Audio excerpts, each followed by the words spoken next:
नमः शिवाय। हर हर महादेव। जय शंकर की। ओम गुरुवे नमः। बंधुओं, पितृपक्ष हैं। सभी लोग अपने पितरों को मना रहे होंगे, प्रसन्न कर रहे होंगे, श्राद्ध कर रहे होंगे। तो आइए अपने अपने पितरों का श्राद्ध करें। श्रद्धाया इदम श्रद्धायम, यानी जो पूर्ण श्रद्धा के साथ किया जाए वही श्राद्ध कहलाता है। मृत्यु के बाद जब व्यक्ति का जन्म नहीं होता तो वे सूक्ष्म लोक में यानी पितृलोक में निवास करते हैं। कहते हैं जब हर वर्ष सूर्य कन्या राशि में प्रवेश करता है, जब सूर्य कन्या राशि में प्रवेश करता है तब पितृ श्राद्ध लगते हैं, पितृपक्ष होता है। सभी पितृ एक साथ मिलकर अपने पुत्र और पौत्रों तथा अपने वंशजों के द्वार पर आते हैं। पृथ्वी लोक पर जब किसी प्राणी की मृत्यु होती है तो वो अपना शरीर त्याग देता है, तो वह 3 दिन के अंदर पितृलोक पहुंचता है। इसलिए ही मृत्यु के तीसरे दिन हम तीजा मनाते हैं। 3 दिन में पितृलोक पहुंच जाता है, तो इसलिए तीजा की परंपरा है, तीजा मनाया जाता है। कुछ आत्माओं को लगभग 13 दिन का समय लगता है पितृलोक तक पहुंचने में। इन्हीं आत्माओं की शांति के लिए 13वीं का कर्म किया जाता है, जिन्हें 13 दिन लगते हैं। तो ये तो नहीं पता हमें कि 3 दिन में पहुंच गई हमारे पितरों की आत्मा, यानी कि हमारे पूर्वज की आत्मा देह त्यागने के बाद, या फिर 13 दिन लगेंगे, ये तो नहीं पता। तो इसलिए हम सभी की ही 13वीं करते हैं। अब 13वीं कर्म होता है, उसके बाद कुछ आत्माओं को लगभग 40 दिन यानी 1.25 महीने तक का समय लग जाता है, यानी कि 13 दिन से भी ज़्यादा समय लग जाता है कुछ आत्माओं को पितृलोक में पहुंचने में। इसलिए 1 महीने के बाद मृत्यु की तिथि पर पुण्य तर्पण किया जाता है और इसके पश्चात 1 वर्ष बाद तर्पण आदि द्वारा बरसी की जाती है, यानी कि बरसी 1 साल बाद वर्ष भर में उसी तिथि पर वर्षी कर्म करा जाता है, तर्पण आदि दिया जाता है, पिंडदान दिया जाता है। इसके बाद ही उनके कर्मों के अनुसार पुनर्जन्म की प्राप्ति होती है उन्हें। जो जो उन्होंने अपने इस जन्म में कर्म किए हैं उसके अनुसार उन्हें पुनर्जन्म की प्राप्ति होती है। जिन आत्माओं ने ईश्वर की भक्ति में ध्यान लगाया है, पुण्य कर्म किए हैं, उन्हें तो स्वर्गलोक की प्राप्ति होती है, यानी कि दोबारा मनुष्य जन्म में भी आ सकते हैं, राजा महाराजा बनकर आ सकते हैं, धनाढ्यों के यहाँ पैदा हो सकते हैं। और जो आत्माएं मानव जीवन में तामसिक या पाप कर्मों में लिप्त रहती हैं उनको सद्गति प्राप्त नहीं होती और वे आत्माएं प्रेत योनि में भटकती रहती हैं। इसके अलावा कुछ ऐसी आत्माएं होती हैं जिन्हें किसी विशेष उद्देश्य से पृथ्वीलोक पर प्रभु भेजते हैं या उनके कर्मों के अनुसार इस धरती पर उनका मानव के रूप में पुनर्जन्म होता है। तो कुछ आत्माएं ऐसी होती हैं जो जानवर आदि ने मरती। जरूरी नहीं सभी आत्माएं दोबारा से मनुष्य योनि में जन्म लें। वो पशु आदि 84 लाख योनियां बोलते हैं, 84 लाख योनियों को घूमकर अपने पाप कर्म को भोगती हुई तब मनुष्य योनि में आती हैं। लेकिन जो भी हो, जिस भी योनि में हो, पशु में हो, किसी भी योनि में हो, ये हमारे पूर्वज होते हैं। इनके प्रति हमारा श्रद्धा भाव होना आवश्यक है, श्रद्धा भाव होना चाहिए। ये हमारे लिए पूजनीय है क्योंकि हमारे बीच में से हमें पाल पोस कर ये चले गए। तो श्रद्धा भाव इनके प्रति रखने का हमारा दायित्व बनता है, इंसानी दायित्व बनता है। तो चाहे किसी भी योनि में जाएं, किसी भी योनि में हों, इनको सद्गति प्राप्त हो जाए, इसके लिए श्राद्ध कर्म करना बहुत ही आवश्यक है। हमारा दायित्व है, इनकी मुक्ति हो जाए किसी तरीके से हमारे कर्मों के द्वारा, वो करना चाहिए। 16 दिनों में यमराज पितरों को पृथ्वी पर अपने वंशजों के पास जाने की अनुमति देते हैं, ऐसे शास्त्र कहते हैं, ताकि वे जल अन्न ग्रहण करके तृप्त हो जाएं। इसलिए हम सबको अपने पितरों के निमित्त श्राद्ध तो करना ही चाहिए। यह सब कर्म पूर्ण श्रद्धा और भक्ति के साथ करें। अगर श्रद्धा भक्ति नहीं है तो ज़बरदस्ती ना करें, क्योंकि लगेगा नहीं और उल्टा ही फल मिलेगा। तो इसलिए श्रद्धा और भक्ति के साथ करें, ताकि 16 दिन पश्चात पितृ अपने वंशजों से तृप्त होकर प्रसन्नतापूर्वक नाचते हुए वापस पितृलोक जाकर आगे की यात्रा करें। अपनी आगे की जो भी जीवन की यात्रा है वो संपूर्ण करें। पितृलोक का स्थान चंद्रलोक और सौरलोक के उदय भाग में होता है, और जल, जौ और चावल, तिल, इन सभी का संबंध चंद्र से है। इसलिए पितरों के कार्य में जल, जौ, चावल और तिल का प्रयोग होता है, और इनका पिंड बनाकर तर्पण आदि किया जाता है। शास्त्रों के अनुसार यदि श्राद्ध नियम पूर्वक न किया जाए, ध्यान देना बंधुओं, शास्त्रों के अनुसार यदि श्राद्ध नियम पूर्वक न किया जाए और पितृ नाराज हो जाए तो घर की तरक्की में रुकावटें आने लगती है। हमारी जन्म कुंडली में पितृदोष आ जाता है। अतृप्त पितृ अपने वंशजों को श्राप देकर बिना अन्न, जल, दान आदि ठुकराकर वैसे ही चले जाते हैं, भूखे ही चले जाते हैं। जीवन पर्यंत उस परिवार को अनेक प्रकार के कष्ट भोगने पड़ते हैं। शास्त्रों की मान्यता है कि जो भी तिल मिश्रित जल की 3 अंजलि अपने पितरों को अर्पित करता है, उनके पितृ उन्हें प्रसन्न होकर सुख समृद्धि का आशीर्वाद देते हैं।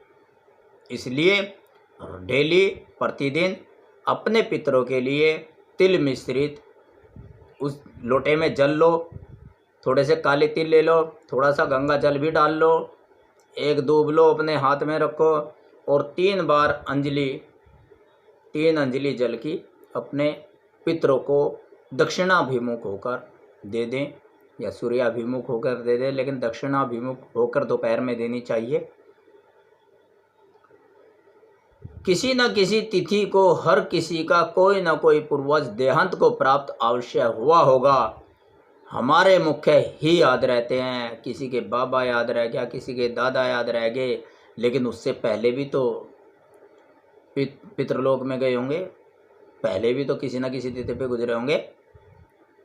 इसलिए तिल मिश्रित जल की 3 अंजलि पितृपक्ष के दिनों में रोज देनी चाहिए, जिससे अज्ञात पितृ भी आपके द्वार पर आकर खाली न लौट जाएं, उन्हें भी आपके द्वारा जल प्राप्त हो जाए, कम से कम जल तो हो जाए प्राप्त।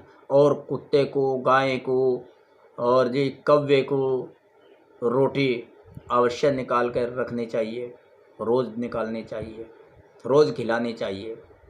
कुछ लोग कहते हैं ये एक ढकोसला है, लेकिन रामायण को तो मानते हो, रामचंद्र जी को भी मानते हो, महान हैं, अच्छे संस्कार दिए हैं, मर्यादा पुरुषोत्तम है, मर्यादा सिखाई है, मर्यादा का पाठ सिखाया है कि जीवन में कैसे रहना चाहिए। तो श्राद्ध का जीवन में कितना महत्व है, यह वाल्मीकि रामायण में सीता माता के अपने ससुर राजा दशरथ के श्राद्ध करने की बात से ही पता लग जाता है। माता सीता ने भी, वाल्मीकि रामायण में है, माता सीता ने भी अपने ससुर राजा महाराज दशरथ को पिंडदान दिया था, श्राद्ध कर्म किया था। वृत्तांत वाल्मीकि रामायण में इस प्रकार है कि जब प्रभु राम जी अपने भाई लक्ष्मण जी और सीता माता जी के साथ वनवास कर रहे थे, वनवास में थे, तो पितृपक्ष के दौरान श्राद्ध करने के लिए वो तीनों गया जी के धाम पहुंच गए। वहां पर जरूरी सामग्री जुटाने हेतु आश्रम से दूर चले गए, क्योंकि वनवासी का जीवन यापन कर रहे थे, तो आश्रम में सारी सामग्री नहीं थी, तो जुटाने के लिए आश्रम से दूर चले गए। राम लक्ष्मण के साथ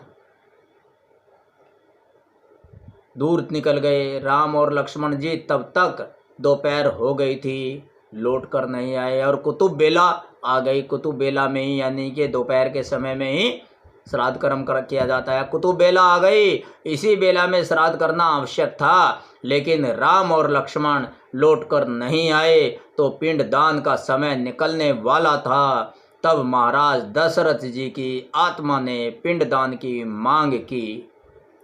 तो माता सीता जी ने राम और लक्ष्मण की अनुपस्थिति में फल्गु नदी के किनारे वट वृक्ष, केतकी के फूल और गौ माता को साक्षी मानकर बालू का एक पिंड बनाया और महाराज दशरथ के निमित्त पिंड दान कर दिया।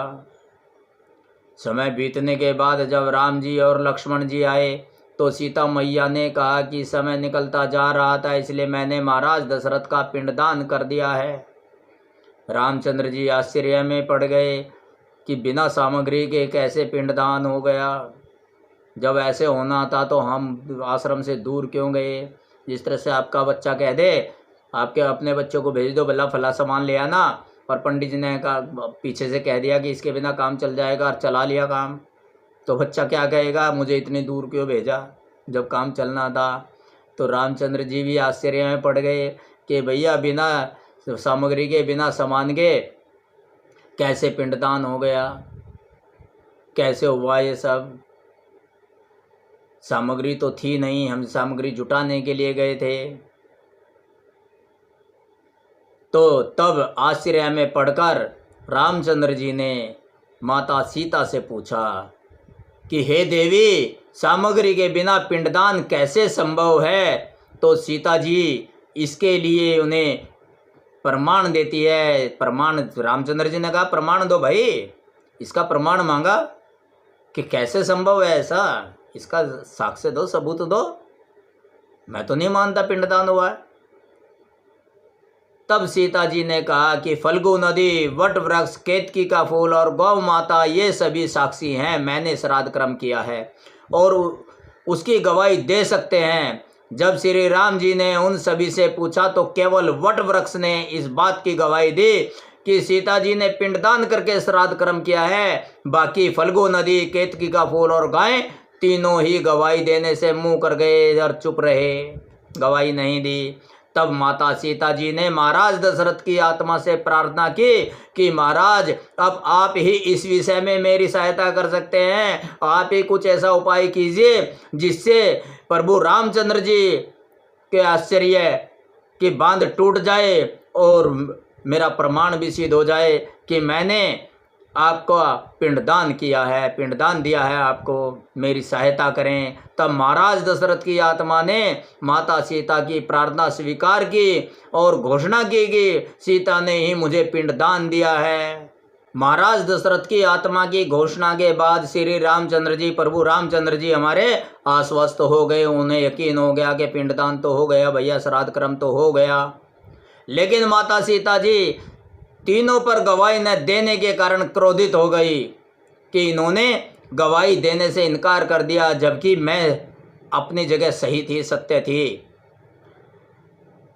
तो तब क्रोधित होकर माता सीता ने उन्हें श्राप दे दिया। इसी श्राप के कारण आज भी फल्गु नदी सूखी रहती है। वहाँ एक सीता कुंड है, सीता कुंड में पानी नहीं होता, वहाँ बालू के रेत से, सीता कुंड है फल्गु नदी में, तो सीता कुंड में बालू की रेत से पिंडदान दिया जाता है। बालू की रेत से पानी नहीं होता, सूखी रहती है।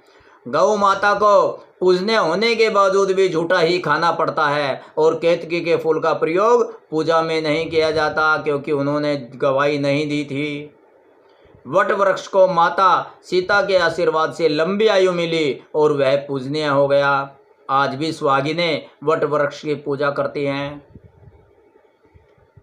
देखो, सावित्री कथा आती है, करवा चौथ आती है, वट वृक्ष की पूजा की जाती है, तो इसलिए सुहागिनें वट वृक्ष की आज भी पूजा करती हैं। इसलिए बंधुओं, पितृपक्ष में समय और नियम का विशेष ध्यान रखें। अपने पितरों को नियमित समय पर हाथ में कुसा या दूब लेकर काला तिल या जौ मिला जल का 1 लोटा दक्षिण दिशा की ओर मुख करके दोपहर के समय जरूर अर्पित करना चाहिए। बंधुओं, पितृ श्राद्ध करने का सरल नियम और तरीका कल बताएंगे। आज अगर बताएंगे तो समय अधिक हो जाएगा और इतने व्यस्त जीवन में इतना भी समय निकाल पाना बड़ा दुर्लभ है, बड़ा भाग्यवान है वह व्यक्ति जो निकाल पाता है। तो इसलिए ज़्यादा समय ना हो जाए तो यहाँ वह नियम ना बता के कल नियम बताया जाएगा। कल उस नियम को आप अवश्य समझना। आपके घर में खुशहाली हो, आपके पितृदेव आपसे सदा खुश रहें। इन्हीं दुआओं के साथ ओम नमः शिवाय, हर हर महादेव, जय शंकर की, ओम गुरुवे नमः।